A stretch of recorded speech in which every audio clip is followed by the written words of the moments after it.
Hi, welcome to the demo of FactoryTalk Vantage Point and FactoryTalk View integration. The screen you're looking at right now is from our sales demo. It's FactoryTalk View 7.0 standard screen. So what we've done is when you click on an item, it opens up the global faceplate, and I've added one extra button here, this advanced trending button. So if I click on that, it'll take us to a screen which has the Vantage Point trend on the top and a SSRS report on the bottom, which I'll talk about in a minute. The tag that shows up on the trend is this process value here. So if I close this faceplate and I open a different one, and I click the same button, it'll add that second tag to it.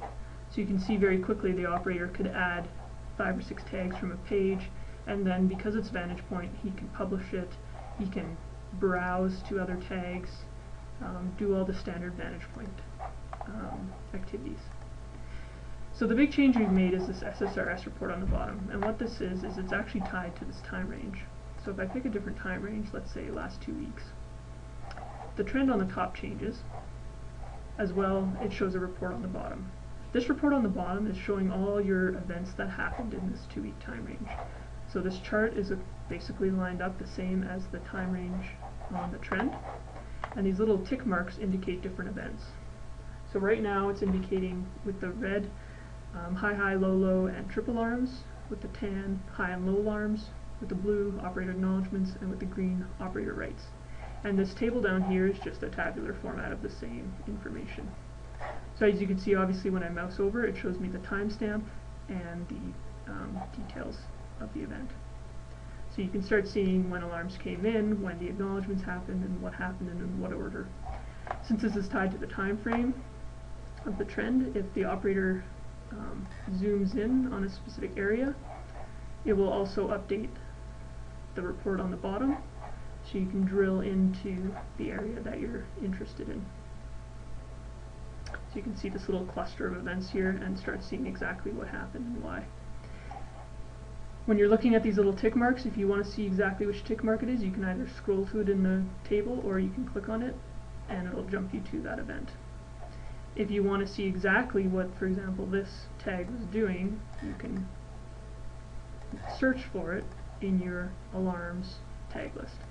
So I've set up the standard FactoryTalk alarm event tags from the knowledge base, and you'll see here, if I make them a little more organized, you can see here that that particular alarm came in, it rang in 3 times, this is when the timestamps happened.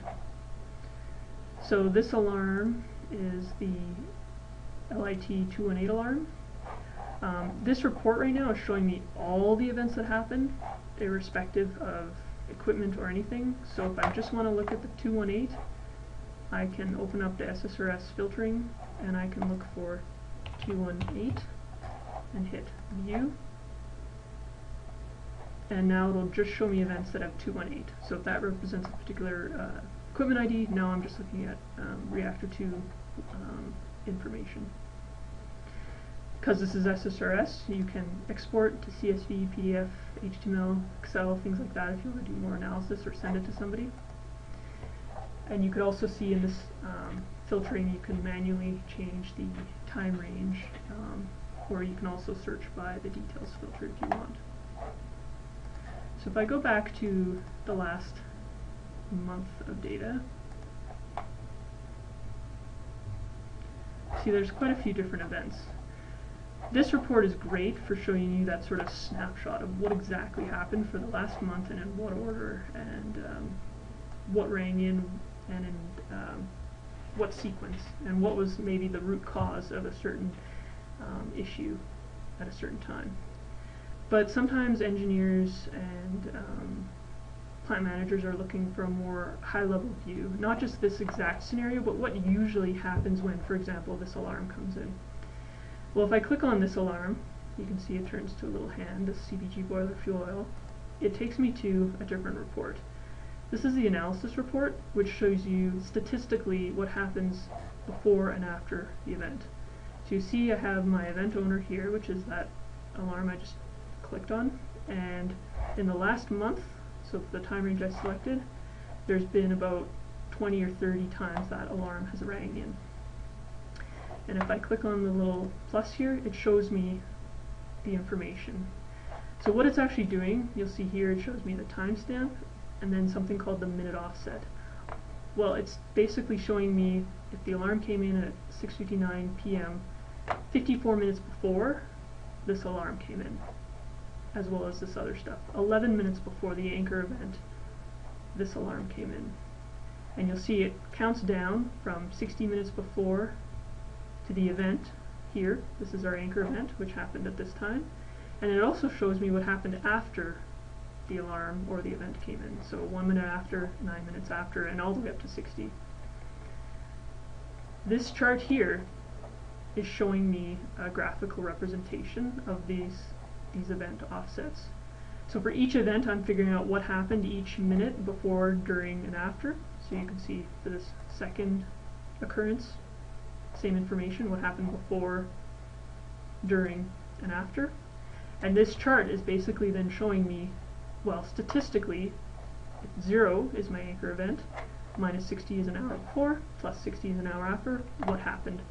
So if I mouse over these events, you'll see that at 6 minutes past, we had one occurrence of an acknowledgement. Or at 12 minutes past, we had this high alarm. Now these bubbles are mostly the same size, except there's some bigger ones. Now the bigger ones represent higher occurrences. So you can see here there's 23 occurrences where this low alarm rang in, or here there's probably 38 occurrences at the same time when that alarm came in, this other alarm happened.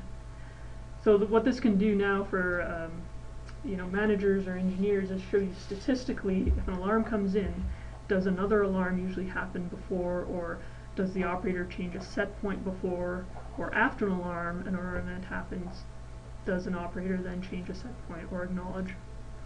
Or if you had clicked on a operator event, you could look at, well, when the operator changes a certain tag, do more alarms tend to come in, less alarms tend to come in, what's going on?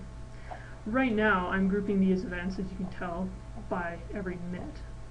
If that's not really the granularity you're looking for, let's say you want to see a kind of higher level, not what happens every minute on average, but what happens every, let's say, about 20 minutes. And let's say you don't want to just see what happened an hour before and hour after, but you want to see what happened 6 hours before and after. You can say number of hours before and after change to 6 and the interval to 20 minutes, and if you hit view report, it'll refetch the data for those parameters. It takes a couple seconds longer because it's 6 hours instead of 1, so it's pulling back more data. So now you can see that when this event happened, again, there's a cluster at 0, and then you can see that in general, 2 hours after, within the 20 minutes, 2 hours after, the operator does this event. Or you can see that within 20 minutes of this alarm coming in, he acknowledges this other alarm, or this alarm comes in. So now you can start seeing a real statistical analysis of data. Another item that's useful is if you look at this information, you'll see again, it's not filtered by anything. It's showing me everything that happened. Usually, if I'm looking at the LS 1700, I'm only concerned about the 1700 equipment ID.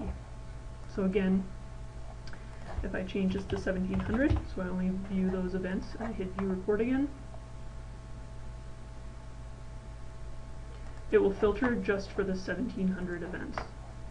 So that probably represents a piece of equipment, so now I'm just looking at what happened at that piece of equipment statistically before, during, and after. So 60 minutes after, we had one of these incidences, or 60 minutes before, we had a couple alarms. So now the managers or the engineers can see what's happening overall in the process before, during, and after an event. Thank you very much for your time.